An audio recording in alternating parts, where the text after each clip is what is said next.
ഐതിഹ്യവും ചരിത്രവും കൊണ്ട് സമ്പന്നമായ ഇന്ത്യയിലെ ഏറ്റവും പ്രസിദ്ധമായ വൈഷ്ണവ ക്ഷേത്രങ്ങളിൽ ഒന്നാണിത്. പുരാതന ഗ്രന്ഥചരിത്രത്തിനപ്പുറം ലിഖിതങ്ങൾ പോലുള്ള പുരാവസ്തു തെളിവുകൾ ഈ ക്ഷേത്രത്തെ പരാമർശിക്കുന്നു. ഈ ശിലാലിഖിതങ്ങൾ BCE 100 അവസാനം മുതൽ CE 100 വരെയാണ്. അതിനാൽ ദക്ഷിണേന്ത്യയിലെ സജീവ ക്ഷേത്ര സമുച്ചയങ്ങളിൽ ഒന്നായി ഇതിനെ മാറ്റുന്നു. സംസ്കൃത ഇതിഹാസമായ രാമായണത്തിൽ ദേവനെ പരാമർശിക്കുന്നു. അത് BC 800 മുതൽ 400 വരെ തീയതികളിൽ കാണപ്പെടുന്നു. ഇത് ദേവൻ്റെ നിലനിൽപ്പിനെ അതേ കാലഘട്ടത്തിലേക്ക് തള്ളിവിടുന്നു. നൂറ്റാണ്ടിലെ രാമാനുജത്തിൻ്റെയും അദ്ദേഹത്തിൻ്റെ മുൻഗാമികളായ നാഥമുനിയുടെയും ശ്രീരംഗത്തെ യമുനാചാര്യരുടെയും ജീവിതകാലം മുതൽ വൈഷ്ണവ ചരിത്രത്തിൽ ക്ഷേത്രം ഒരു പ്രധാന പങ്ക് വഹിച്ചിട്ടുണ്ട്. കൊല്ലിഡാം കാവേരി നദികൾക്കിടയിലുള്ള ഒരു ദ്വീപിൽ അതിൻ്റെ സ്ഥാനം വെള്ളപ്പൊക്കത്തിനും ആക്രമണകാരികളായ സൈന്യങ്ങളുടെ ആക്രമണത്തിനും ഇരയാകാൻ തുടങ്ങി.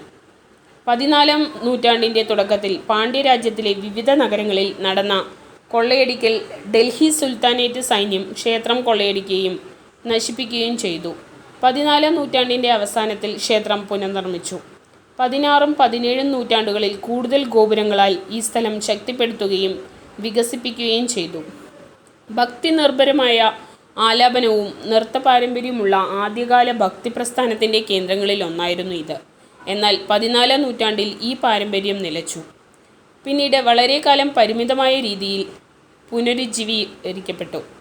ആരാധനാലയങ്ങൾ, 21 ഗോപുരങ്ങൾ, 31 പവലിയനുകൾ, സമുച്ചയത്തിൽ സംയോജിച്ചിരിക്കുന്ന നിരവധി വാട്ടർ ടാങ്കുകൾ എന്നിവയുള്ള 63 ഹെക്ടർ വിസ്തൃതിയിലാണ് ഈ ക്ഷേത്രം. ദക്ഷിണേന്ത്യൻ സമൂഹത്തിലേക്കും സംസ്കാരത്തിലേക്കും മധ്യകാല ദക്ഷിണേന്ത്യൻ സമൂഹത്തിലേക്കും സംസ്കാരത്തിലേക്കും ചരിത്രപരമായ ഒരു ജാലകം പ്രദാനം ചെയ്യുന്ന ഒരു പ്രധാന പുരാവസ്തു എപ്പിഗ്രാഫിക്കൽ സൈറ്റാണ് ക്ഷേത്രനഗരം. നിരവധി ലിഖിതങ്ങൾ സൂചിപ്പിക്കുന്നത് ഈ ഹിന്ദുക്ഷേത്രം ഒരു ആത്മീയ കേന്ദ്രമായി മാത്രമല്ല, വിദ്യാഭ്യാസവും ആശുപത്രി സൗകര്യങ്ങളും പ്രവർത്തിപ്പിക്കുന്ന ഒരു പ്രധാന സാമ്പത്തിക ജീവകാരുണ്യ സ്ഥാപനവും സൗജന്യ അടുക്കളയും ലഭിച്ച സമ്മാനങ്ങളും സംഭാവനകളും ഉപയോഗിച്ച് പ്രാദേശിക അടിസ്ഥാന സൗകര്യ പദ്ധതികൾക്ക് ധനസഹായം നൽകിയിരിക്കുന്നു. രാമായണം, മഹാഭാരതം, പത്മപുരാണം, ബ്രഹ്മാണ്ഡ പുരാണം, ഗരുഡ പുരാണം എന്നിങ്ങനെ വിവിധ സംസ്കൃത സാഹിത്യങ്ങളിലും ഇതിഹാസങ്ങളിലും ക്ഷേത്രത്തിലെ പ്രധാന പ്രതിഷ്ഠ പരാമർശിക്കപ്പെടുന്നു. സംഘകാലഘട്ടത്തിലെ തമിഴ് സാഹിത്യത്തിൽ പോലും പരാമർശങ്ങളുണ്ട്. അഗനം, പുറനാനൂറ്, പരിപാൽ, ചിലപ്പതികാരം തുടങ്ങിയ നിരവധി ഗ്രന്ഥങ്ങളിൽ പരാമർശങ്ങളുണ്ട്.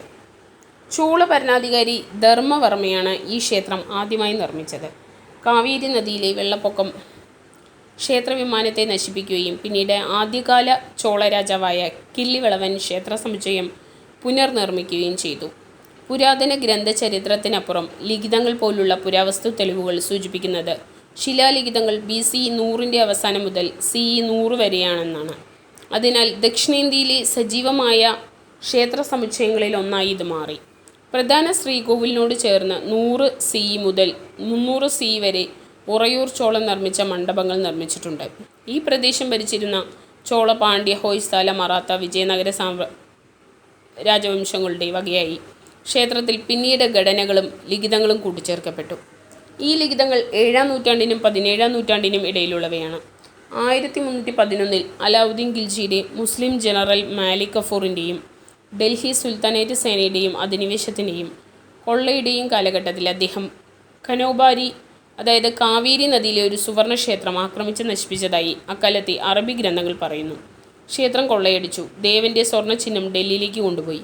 സ്റ്റീവൻ ഹോപ്കിൻസ് പറയുന്നതിനനുസരിച്ച് ഇത് രംഗനാഥ സ്വാമി ക്ഷേത്രമാണെന്ന് വിശ്വസിക്കപ്പെടുന്നു.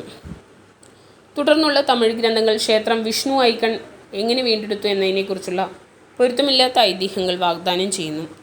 കോയിലൊലുക്കൂയിൽ നിന്ന് കണ്ടെത്തിയ ഒരാൾ പറയുന്നതനുസരിച്ച് ഒരു പെൺകുട്ടി ഐക്കൺ കാണുന്നതുവരെ ഉപവസിക്കുമെന്ന് പ്രതിജ്ഞയെടുത്തു. മുസ്ലിം സൈന്യം കൊള്ളയടിച്ച് ഡൽഹിയിലേക്ക് മടങ്ങുമ്പോൾ അവൾ പിന്തുടർന്നു.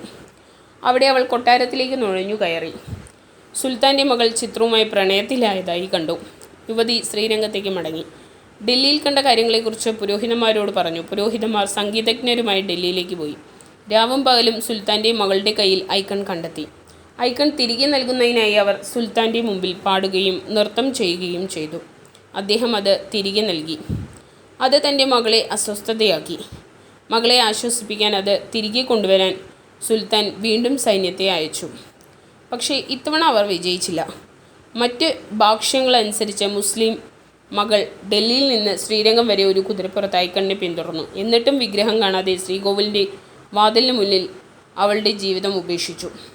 ഇത് യുദ്ധത്തിന് ശേഷം ഐക്കണിനെ തിരികെ കൊണ്ടുവന്നതിൻ്റെ പ്രതീകമായി എടുത്തുകൊണ്ട് പോയി. ഈ ഐതിഹ്യങ്ങൾക്കുമപ്പുറം മുഹമ്മദ് ബിൻ തുഗ്ലക്കിൻ്റെ കീഴിലുള്ള സുൽത്താനേറ്റിൻ്റെ സൈന്യം ശ്രീരംഗം ഉൾപ്പെടെയുള്ള ദക്ഷിണേന്ത്യയിൽ കൂടുതൽ കഠിനമായ രണ്ടാമത്തെ ആക്രമണം നടത്തി. വൈഷ്ണവ ആചാര്യപിള്ള ലോകാചാര്യരുടെ നേതൃത്വത്തിലുള്ള ഒരു സംഘം തമിഴ്നാട്ടിലെ തിരുനെൽവേലിയിലേക്ക് ഡൽഹി സുൽത്താനേറ്റ് സൈന്യം ശ്രീരംഗത്ത് എത്തുന്നതിന് മുന്നേ ശ്രീകോവിലിൽ വിഷ്ണുവിൻ്റെ ആഭരണങ്ങൾ ഹിന്ദുക്കൾ മുൻകൂട്ടി നീക്കം ചെയ്ത് രംഗനായകി ദേവിയെയും ഒരു പ്രത്യേക സംഘം മറ്റൊരു സ്ഥലത്തിലേക്ക് കൊണ്ടുപോയി. ക്ഷേത്രം സംരക്ഷിക്കപ്പെട്ടു. തമിഴ് പാരമ്പര്യമനുസരിച്ച് ശ്രീരംഗത്തിലെ 13,000 ശ്രീ വൈഷ്ണവ ഭക്തർ കടുത്ത യുദ്ധത്തിൽ മരിച്ചു.